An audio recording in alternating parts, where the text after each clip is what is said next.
And while we're talking about these levels, before we say how we think about it, we're not going to speak about exact levels today. But I mean, when we studied medicine about 30 years ago, it is now known that our grandfather's testosterone levels were almost double as high as ours, just for the main reason they were not sitting behind desks.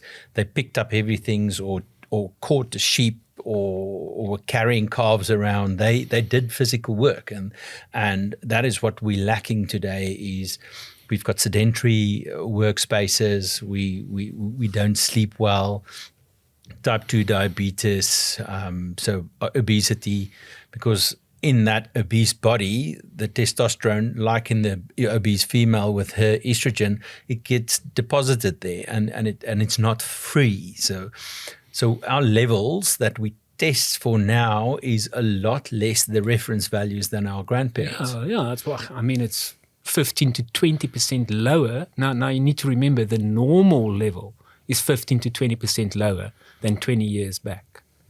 And it's actually scary. And in my mind, then, if that trend continues, hormone replacement therapy or testosterone replacement therapy is not a if, it's a when. Because you are going to fall by the age of 80 years old, 90% of males are below a treatment level these days. So. Yes, and I think we're also more conscious about healthy aging. We do want to feel good when we age. And we're living longer. So you get to a point where you might just need some help because the levels are so low.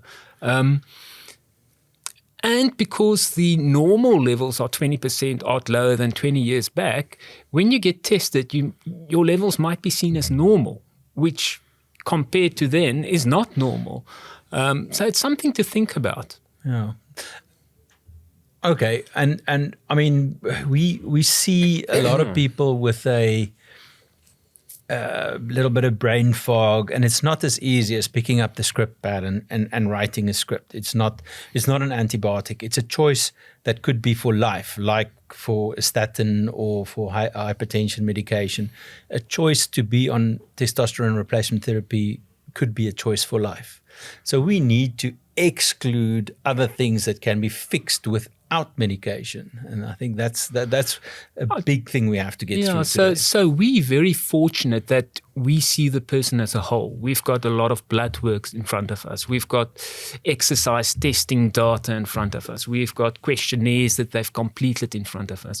So it's definitely not the blood level. We don't look at the blood level and say, oh, you need testosterone, there's your script, there you go. Never, ever you do that. So we've got a lot of information. And if you just think of the symptoms of low testosterone, something like sleep apnea can look exactly the same.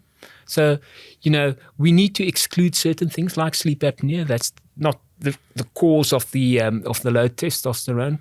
Because remember, when you get a little bit older, it's usually your LH that lowers, and you don't stimulate the light cells to produce testosterone. And there's a lot of things, like I'm in a stressful lifestyle, too much alcohol, not enough sleep, things like that, endocrine disruptors, that can affect the LH secretion. And therefore, the testis doesn't get stimulated to produce the testosterone that you need.